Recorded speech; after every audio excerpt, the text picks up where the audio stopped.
യുകെയിലേക്ക് കുടിയേറാനുള്ള കുറുക്കുവഴി എന്നതാണ് ഒട്ടേറെ മലയാളി വിദ്യാർത്ഥികളെ യുകെയിലേക്ക് ആകർഷിച്ചത് എങ്കിൽ ഇപ്പോൾ കടുത്ത വിസ നിയമങ്ങൾ വന്നപ്പോൾ മലയാളികളിൽ ഒട്ടേറെ പേർക്ക് യുകെ പഠനമെന്ന മോഹം തന്നെ ഇല്ലാതാവുകയാണ്.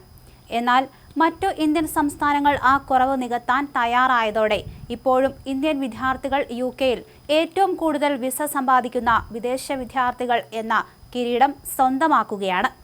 യഥാർത്ഥത്തിൽ പഠിക്കുക എന്ന മോഹത്തോടെയാണ് ഈ വിദ്യാർത്ഥികളുടെ വരവ് എന്നത് വിദ്യാർത്ഥികൾക്കും യൂണിവേഴ്സിറ്റികൾക്കും ഒരുപോലെ നേട്ടമാണ്. കാരണം യുകെയിലെത്തി യൂണിവേഴ്സിറ്റിയിൽ പോകാതെ മുങ്ങാൻ വേണ്ടി ഏതെങ്കിലും കോഴ്സുകൾക്ക് പ്രവേശനം നേടിയ ട്രെൻഡ് ഇല്ലാതാകുന്നതോടെ മികച്ച അക്കാദമിക് ബാക്ക്ഗ്രൗണ്ടുള്ള വിദ്യാർത്ഥികൾ വരുന്നത് കൂടുകയും ഇത് ഇരു കൂട്ടർക്കും നേട്ടമായി മാറുകയും ചെയ്യുന്ന സാഹചര്യമാണ് ഇപ്പോൾ ട്രെൻഡായി രൂപപ്പെടുന്നത്. ഇന്ത്യയിലെ മെട്രോ നഗരങ്ങൾ കാത്തിരിക്കുന്നത് വിദേശ വിദ്യാഭ്യാസം നേടിയ യുവ പ്രൊഫഷണലുകളെ.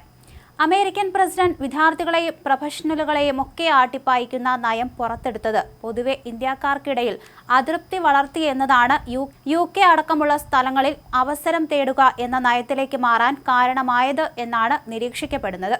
മാത്രമല്ല മിക്കവാറും പോസ്റ്റ് ഗ്രാജുവേഷൻ കോഴ്സുകൾ യുകെയിൽ 1 വർഷം കൊണ്ട് പൂർത്തിയാകാൻ സാധിക്കും എന്നത് വിദേശ വിദ്യാഭ്യാസത്തിലെ ചിലവ് കുറയ്ക്കാൻ സഹായിക്കുന്ന ഘടകമാണ്.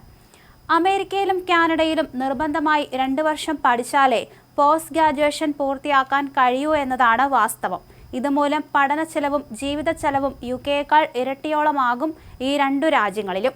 യുകെയിൽ കോഴ്സ് കഴിഞ്ഞ് ഉടൻ ജോലി ലഭിക്കുന്നില്ലെങ്കിൽ സ്വദേശത്തേക്ക് മടങ്ങാനും പഠനത്തിനനുസരിച്ച് ജോലി കണ്ടെത്താനും കഴിയും. യുകെയിൽ പാർട്ട് ടൈം ജോലി ചെയ്ത് കിട്ടുന്ന അടിസ്ഥാന ശമ്പളം ഉയർന്ന ജീവിത ചെലവിൽ ഒന്നിനും തികയാത്ത സാഹചര്യത്തിൽ കൂടുതൽ സന്തോഷം കണ്ടെത്താനാകുന്ന സ്വന്തം നാട്ടിലെ ഇഷ്ടത്തൊഴിൽ ചെയ്യാനാകുമെങ്കിൽ പഠനശേഷം എന്തിന് യുകെയിൽ തുടരണം എന്നാണ് ശരാശരി ഇന്ത്യൻ വിദ്യാർത്ഥികളുടെ ചിന്ത. ഏത് കോഴ്സ് പഠിച്ചാലും ഇപ്പോൾ യുകെയേക്കാൾ വേഗത്തിൽ ഇന്ത്യയിലോ മറ്റ് രാജ്യങ്ങളിലോ തൊഴിൽ കണ്ടെത്താനാകും എന്ന സാഹചര്യം പഠനം കഴിഞ്ഞാൽ ഉടൻ യുകെ വിടാൻ തന്നെ വിദേശ വിദ്യാർത്ഥികളെ പ്രേരിപ്പിക്കുന്ന ഘടകമാണ്. യുകെയിൽ വളർച്ചാ നിരക്ക് വർഷങ്ങളായി മുരടിച്ചു നിൽക്കുന്നതിനാൽ മൾട്ടിനാഷണൽ കമ്പനികൾക്ക് പോലും കൂടുതൽ ജീവനക്കാരെ നിയമിക്കാനാകാത്ത സ്ഥിതി സൃഷ്ടിക്കുന്നുണ്ട്. എന്നാൽ അതിവേഗ വളർച്ച നേടുന്ന ഇന്ത്യയിലും ചൈനയിലും ഇങ്ങനെയല്ല സ്ഥിതി. പ്രത്യേകിച്ചും engineering, finance, business, data science മേഖലകളിലൊക്കെ എത്ര പ്രൊഫഷണലുകളെ ലഭിച്ചാലും തികയാത്ത സാഹചര്യമാണ് ഉള്ളത്. മാത്രമല്ല യുകെ വിദ്യാഭ്യാസത്തിന് ആഗോളമായി ലഭിക്കുന്ന അംഗീകാരവും ഇന്ത്യൻ കുടുംബങ്ങളെ മക്കളെ യുകെയിൽ തന്നെ പഠിപ്പിക്കണം എന്ന ആഗ്രഹത്തിൽ എത്തിക്കുന്നു എന്നതും പ്രധാനമാണ്.